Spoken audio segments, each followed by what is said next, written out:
we will go to 11. So in 11, Duryodhana kind of gives an order or a command, kind of. Just an order from his side. We will see what that is.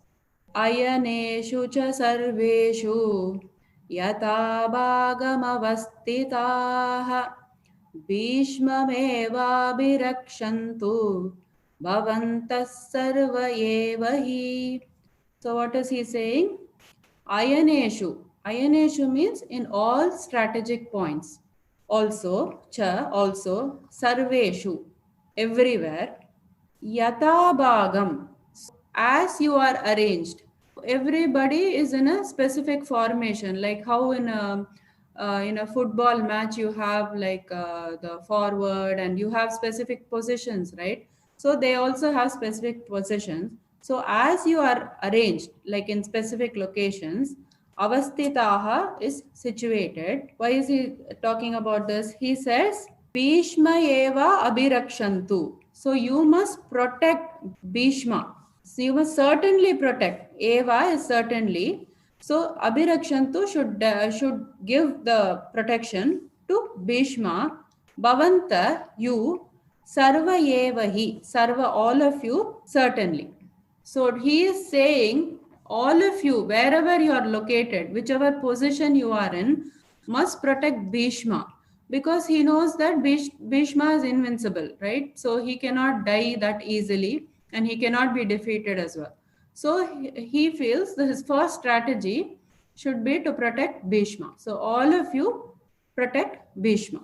So what is the general translation for this? All of you must now give full support to grandfather Bhishma as you stand at your respective strategic points in the army. Tasya sanjanayan harsham kuru vridda pitamaha simhanadam vinadyochaihi shankam dadmau pratapavan. So what happens? Tasya, his, whose? Duryodhana's. Harsham. Harsham is cheerfulness. Sanjanayan is increasing his cheerfulness. So Bhishma does something to increase his cheerfulness. What does he do? Kuru Vriddha Pitamaha. We know that it is the grandsire of the Kuru dynasty, the grandfather. Simhanadam Vinadya Uchchaihi. So he does something that roars like the sound of the lion. What is that? Let's look at this first. Shankam Dadmo Pratapavan. Shankam is the conch. Dadmo is he blew the conch. Bhishma blew his conch, which made the sound of a lion. Simhanadam. It made the sound of a lion. Vinadya is vibrating and Uchchaihi is very loudly. The general translation is, then Bhishma, the great valiant grandsire of the Kuru dynasty, the grandfather of all the fighters, blew his conch shell very loudly, making a sound like the roar of a lion, giving Duryodhana increasing joy. What does this indicate? Blowing of the conch indicates the start of the war. Now we go to Shloka 13. Tatashankascha beryascha panavānaka gomukāha sahasaivyabhyahanyantaha sashabdastu bhavat. So what does this mean? Tataha, thereafter. Shanka, we know, is the conch. Cha, also. Beryaha. Beryaha is the large drum. So in the war, they will blow all these instruments just to build the tempo. So Beryaha is the large drums. Cha is and. Panavanaka. So that's two words. Panava, anaka. So it is the small drums and the kettle drums. So these are the instruments that were sounded. Gomukaha are the horns, and this is another instrument. Sahasa means all of a sudden. So suddenly Bhishma blew the conch, and then all of a sudden all these instruments were also sounded. Eva is certainly. Abhihanyantaha. So all this were sounded not only suddenly but also simultaneously. Sa Shabda. So that is a combined sound. Tumulo Abhavat. Tumula is tumultuous and Abhavat is became. So it became tumultuous. So the general translation will be, after that, the conch shells, the drums, the bugles, the trumpets, the horns, they were all suddenly sounded. And the combined sound was tumultuous. So we'll go to shloka number 14. If tata shvetairhayair महति स्यन्दने स्थितौ माधवः पाण्डवश्चैव दिव्यौ शङ्कौ पृथक्मतुः ततः, thereafter. So after all this has happened, what happens? Shweta hayer yukte. So white, Shweta we know is white. Hayehi is horses. Yukte is being yoked. So white horses were being used. Mahati is great. What was great? Syandane is the chariot. So the great chariot, Sito, was situated. So there were white horses and there is this great chariot situated. Madhava is Krishna, which means the husband of the goddess of fortune. He has many names. So when we see those names, we will give the explanation. But this means the goddess of fortune, the husband of the goddess of fortune, Pandava. So Arjuna, who is the son of Pandu, Cha also, Eva is certainly, Divyo is transcendental, Shanko. So they also had the conch. Pradat Matuhu, they sounded the transcendental conch. So the general translation will be, on the other side, okay, thereafter, both Lord Krishna and Arjuna, who were stationed on a great chariot drawn by white horses, sounded their divine conches. We will talk about the names of the conches. So that is going to go up to almost sloka 18. So who blew which conch? That's what we are going to see. Panchajanyam Rishikesho Devadattam Dhananjayah Poundram Dadmau Mahashankam Bhimakarma Vrikodaraha. Panchajanyam is the conch of Krishna. Rishikesha, this is another name of Krishna. What does this mean? He is the Rishi, okay, Rishikesha. So he is the Lord of the senses, Lord of the five senses. So the person who is the Lord of the senses, he has conquered everything. This is why we are all in so much trouble, because we are not able to control our senses, right? So he is the Lord of the senses. Devadattam, this is the name of the conch. Dhananjaya, so this is the conch of Dhananjaya, also another name for Arjuna. Arjuna also has a lot of names. What does Dhananjaya means? He is the winner of wealth. So during the Rajasuya Yajna of Yudhishthir, when he is crowned the king of Indraprastha, Dhananjaya is instrumental in getting wealth for that coronation. So that is why Dhananjaya, he is the winner of the wealth. Poundram is another name of the conch. Dadmo is blue. Mahashankam, it is a very big conch shell. It is a terrific conch shell. It was blown by Bhima Karma. They are not telling the Bhima Karma. They are giving the description for the person. Okay, Bhima Karma is what Karma is doing. Bhima Karma is a person who does Herculean tasks. He can do the impossible things. That is why he is called Bhima Karma. They also give him one more name, Vrikodaraha. Vrikodaraha means, generally it means a voracious eater. Vriko Uddaraha is also like the stomach of a wolf, like how you will see that it is very slim, the thing, but it can eat a lot. So that is why he is given this name. So what is the general translation of this? Lord Krishna blew his conch shell called Panchajanya. Arjuna blew the Devadatta conch shell. Bhima, the voracious eater and the performer of the Herculean task, he blew this big conch shell called Poundra. Ananta Vijayam Raja Kunti Putro Yudhishthiraha Nakula Sahadevascha Sugoshamani Pushpakau. The conch name Ananta Vijayam. Raja. So in one instance, they called Duryodhana Raja, right? In the previous slokas we saw. Now they are calling Yudhishthira as a Raja. Raja. Kunti Putra. We know that Yudhishthira is a son of Kunti. He blew the conch called Ananta Vijayam.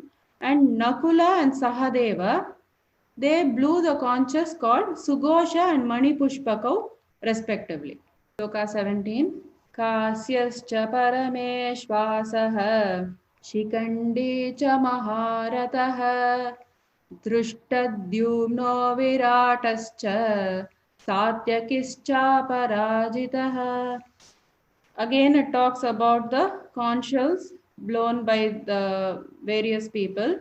The king of Kashi, who was Parameshwasa, the great archer, Shikandi also, Maharataha. So he was a one who could fight among thousands. We saw the definition for Maharathi, right? So one who could fight, who was a great Maharathi. So Drishtadyumna, we know the son of the king of Drupada. Virata, we saw who was Virata, was the father of Uttara. Also, Satyaki, we know who is Satyaki. His other name is Yudana. Aparajitaha. Aparajita means they can never be defeated. So all these people blew their conch shells. Drupado Draupadeyascha Sarvasha Prithivipate Saubhadrascha Mahabahu Shankan Dadmau Pritak Pritak. So here they are talking about Drupada, the king of Panchala, Drupadeya, those are the sons of Draupadi.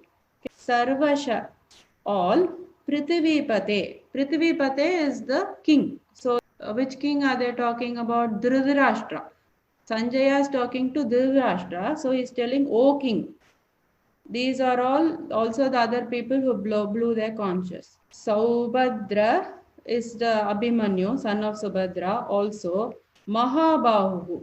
So he was Mahabahu means the one with the long arms. People with long arms, they are supposed to be lucky.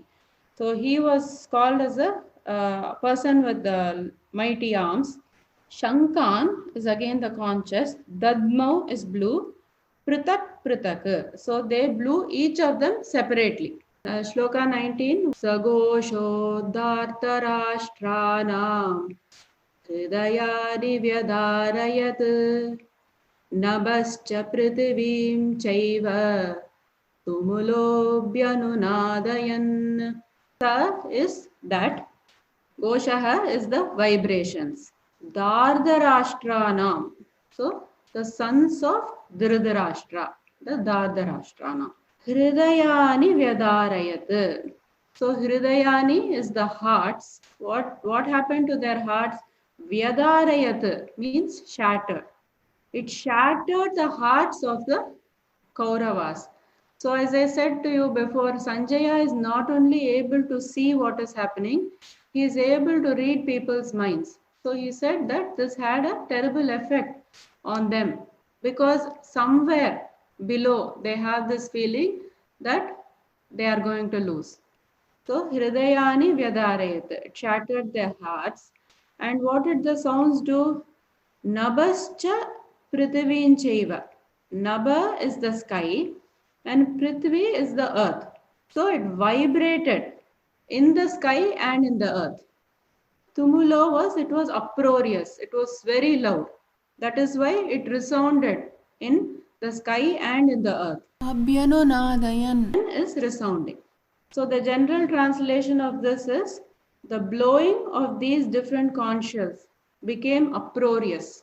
It vibrated both in the sky and on the earth, and it shattered the hearts of who? The sons of Dhritarashtra. So they don't talk about the Pandavas, no effect on the Pandavas side. Only he is able to see that this did not have a positive effect on the sons of Dhritarashtra. अत व्यवस्थितान् दृष्ट्वा धार्तराष्ट्रान् कपिध्वजः प्रवृत्ते शस्त्रसम्पाते धनुरुद्यम्य पाण्डवः ऋषिकेशं तदा वाक्यम् इदमाह महीपते. So it is 3 lines. This shloka has 3 lines. So atha, then what happened thereupon? After that, Vyavasthitan Drishtva Dhartarashtra. So who was situated? Vyavasthitan is situated. Who was situated? The sons of Dhritarashtra. And who was looking upon them? Drishtva is looking upon. So who was looking? Kapidvajaha. So one who had the flag marked Kapidvajaha is the flag marked Hanuman. So who was the one who had the chariot with the Hanuman flag? It was Arjuna. So basically it is saying Arjuna is looking upon the sons of Dhritarashtra who is situated there. So he sees them. Then what is his reaction? Pravritte. So he was about to engage, right? So the conches have been blown. So both the sides are ready to engage in the battle. So Pravritte, he is about to engage. Shastra Sampate. Shastra is the arrows and Sampate. So he was just about to release the arrows. So he was about to engage in releasing the arrows. Pravritte Shastra Sampate. Dhanu Uddamya. Dhanuhu Uddamya. Dhanu is the bow. Uddamya is to raise. So he raised it and he was just ready to release the arrows. Rishikesham. So he spoke to the Lord. Rishikesha, we saw Rishikesha is the Lord of the senses. So Krishna has so many names. We will see a lot of names. So Lord of the senses, Krishna, Tada, at that time, Vakyam, Idam Vakyam. He spoke these words, Idam, these, Aha is said, and Vakyam are the words. Mahipate. Mahipate is Sanjaya addressing Dhritarashtra. O king. Mahipate means king, which is the lord of the land or the bhumi.